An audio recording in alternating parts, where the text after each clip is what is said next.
Hey everyone, this is Kevin with InventoMark today with today's quick tip. And for the number one tip that everybody should know with Blender is file save.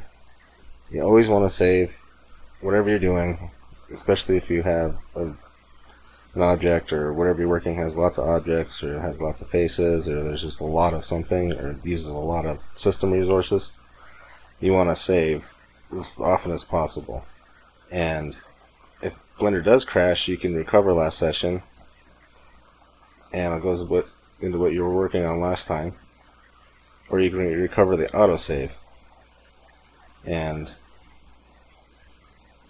I don't know what I was working on there. I don't remember.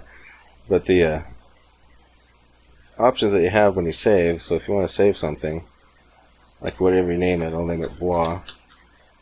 So if you save it as that, and you change it, add something, and you can save as, and then there's a plus and minus here. What I like to do is hit the plus and it adds a 1 to the number, and then it keeps going up however many times you want to save it, because you want to keep saving it if it's something that's complex that you're working on. If you're changing it here, if you want to go back to a past spot where you were at, where you're working on it, it's good to have those multiple different saves on there, so that way you can go back to where you went, because sometimes the Control-Z undo doesn't go back quite that far.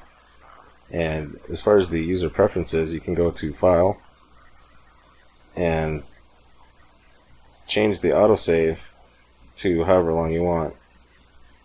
Normally by default it's set to 2 minutes, and you can uncheck the autosave and if you want, but I recommend keeping that there, because there's a lot of times I've actually used it where Blender's crashed on me and I was able to recover the last session of whatever I was working on.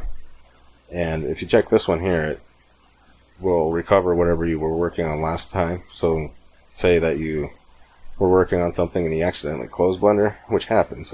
I mean, everybody's done it before.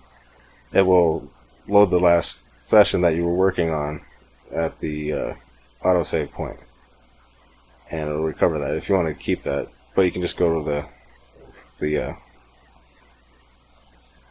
file, recover last session. And that's pretty much it for today's quick tip. Thanks for watching.